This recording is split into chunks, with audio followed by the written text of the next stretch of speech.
जय माताजी मित्रों, मारी चेनल ममतानी रसोई में तमारुं स्वागत है।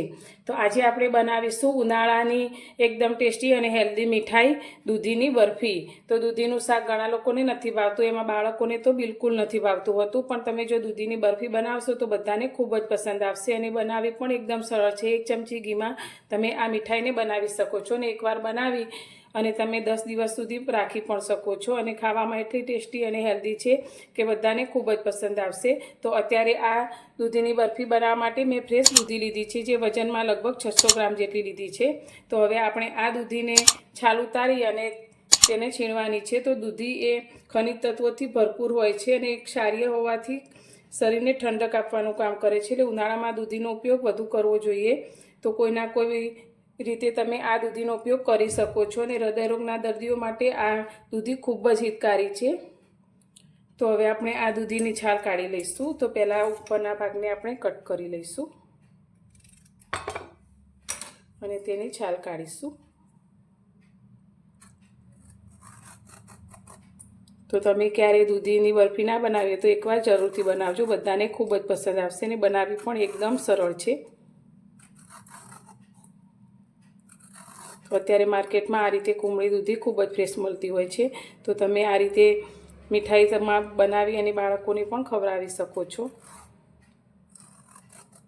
दूधीनी छाल मैं काढी लीधी छे ने वच्चेथी आ रीते कट करी छे। तो तमे जोई शको छो बिल्कुल बीज वगरनी आपणी आ कुमड़ी एकदम सरस एवी दूधी छे। तो हवे आपणे तेनुं छीण तैयार करीशुं। तो छीण तैयार करवा माटे मैं आ रीते थोड़ा मोटा काणावाળી छीणी लीधी छे। तो झीणी छीणीथी आपणे जो झीणुं छीण करीशुं तो हलवामां बनता वधारे वार लागशे, कारण के दूधीमां पाणीनुं प्रमाण खूब ज होय छे अने झीणुं छीण करवाथी पाणी अंदरथी वधारे छूटुं पड़े छे। तो आपणे आ रीते मोटा काणावाળી जे खमणी होय तेनाथी ज तेने तैयार करीशुं खमणने। तो आ रीते तमे जोई शको छो एकदम सरस एवुं खमण आपणुं तैयार थाय छे।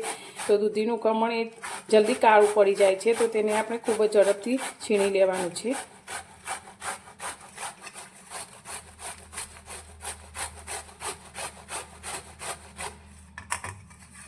तो आ रीतनुं आपणे छीण तैयार कर्युं छे, बहु झीणुं पण नहीं अने एकदम मोटुं पण नहीं। तो बधी दूधीनुं छीण आपणे आ रीते तैयार करी लीधुं छे। तो आपणुं छीण काळुं पड़े ते पहेला आपणे खूब ज झड़पथी हवे तेनी मीठाई बनाववानी शरूआत करीए। गैस पर आपणे एक कढ़ाई लीधी छे। हवे तेनी अंदर अत्यारे आपणे 1 चमची जेटलुं घी लईशुं। तो फक्त 1 ज चमची घीनी अंदर आपणी आ मीठाई बनीने तैयार थशे। तमे घीनुं प्रमाण वधारे पण लई शको छो, पण खूब ज ओछा घीमां बनती आ मिठाई खूब ज हेल्दी छे। हवे आपणे जे छीण तैयार कर्युं छे तेने आपणे कढ़ाईनी अंदर लई लईशुं।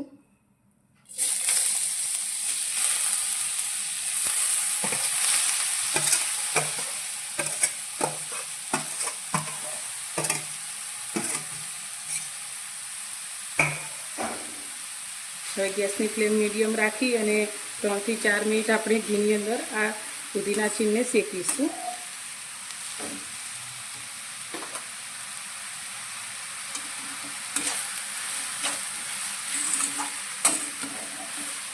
तो दूधीना छीणने आपणे 2 થી 3 मिनिट माटे आ रीते घीमां शेकी लीधुं छे।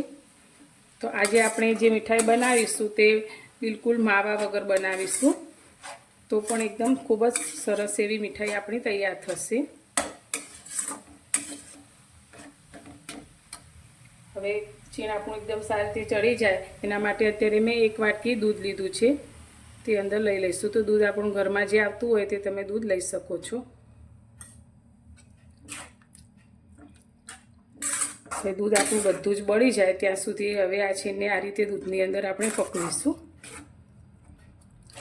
तो आ मिठाई अत्यारे आपणे गोळ के खांड वगर बनाववानी छे, એટલે ખાવામાં એટલી હેલ્ધી છે કે બધાને આ ખૂબ જ પસંદ આવશે।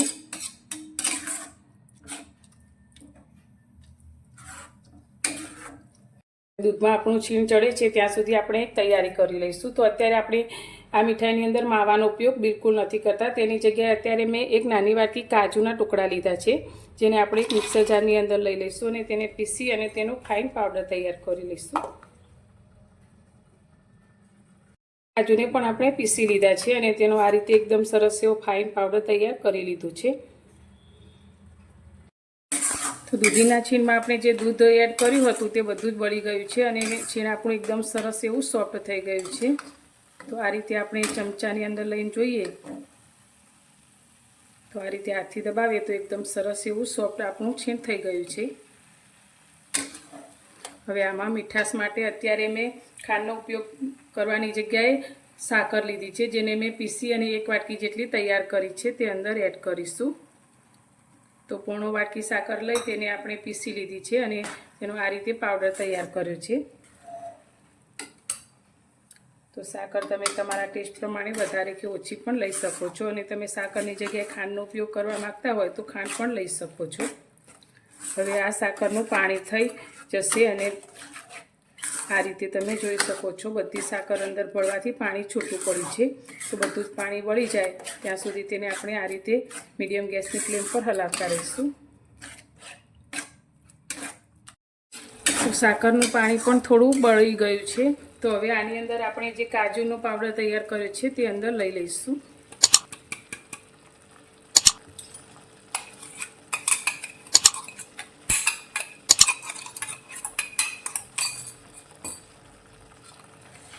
અને તેની સાથે અત્યારે મેં 1 વાટકી કોપરાનું છીણ લીધું છે તે અંદર એડ કરીશું. તમારે ના લેવું હોય તો સ્કીપ કરી શકો છો, પણ કોપરાના છીણથી મીઠાઈનો ટેસ્ટ ખૂબ જ સરસ આવે છે.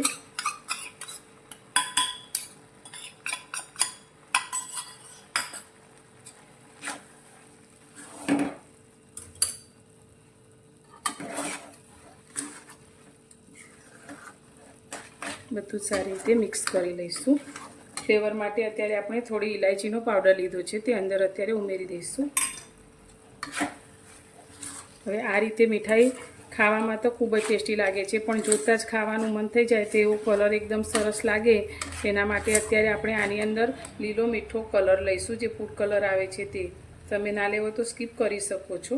તો નાની અડધી ચમચીથી પણ થોડું ઓછું અંદર એડ કરીશું અને બધું સારી રીતે મિક્સ કરી લઈશું.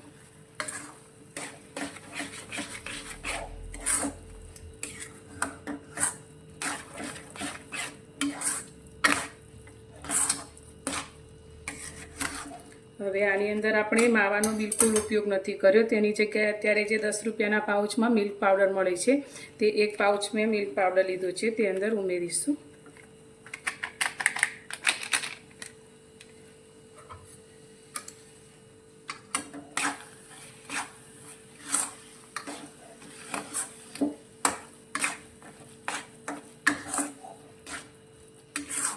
મિશ્રણ આપણું એકદમ સરસ એવું કટ થઈ જાય ત્યાં સુધી આ રીતે હલાવશું.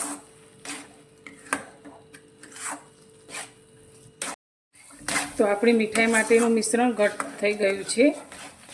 તો હવે ગેસની ફ્લેમ આપણે બંધ કરી દઈશું અને આને થોડું ઠંડુ થવા દઈશું.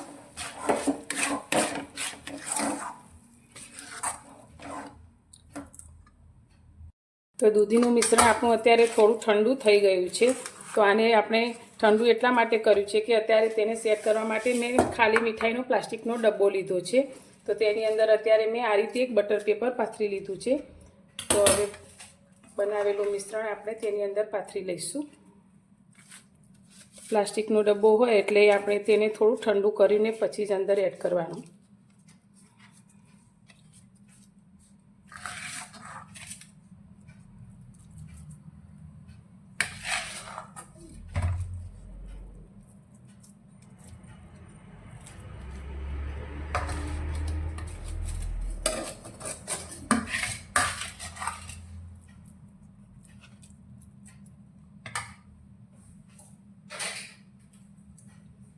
બધી જ બાજુ આપણે એક સરખું ફેલાવી લઈશું. તો તમે ડબ્બાની જગ્યાએ પ્લેટનો ઉપયોગ પણ કરી શકો છો, પણ આ રીતે ચોરસ સરસ એવા પીસ તૈયાર થાય તેના માટે મેં ડબ્બાનો ઉપયોગ કર્યો છે.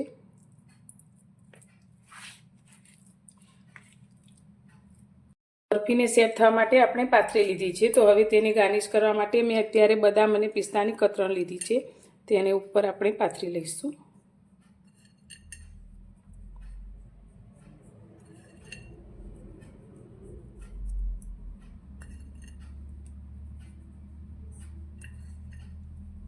હવે આ મીઠાઈને આપણે એકાદ કલાક જેવી આ રીતે રૂમ ટેમ્પરેચર ઉપર જ રાખીશું, જેથી એકદમ સરસ એવી ઠંડી થઈ જશે અને સારી રીતે સેટ થશે અને તેના એકદમ સરસ એવા પીસ તૈયાર થશે।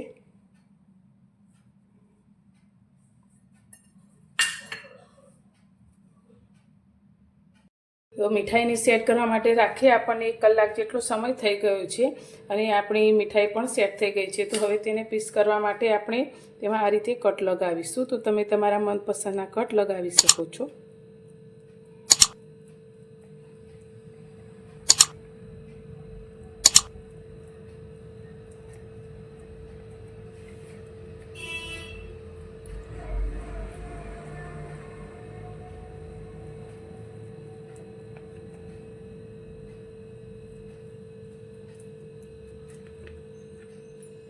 તો હવે તેને આપણે બહાર કાઢીશું।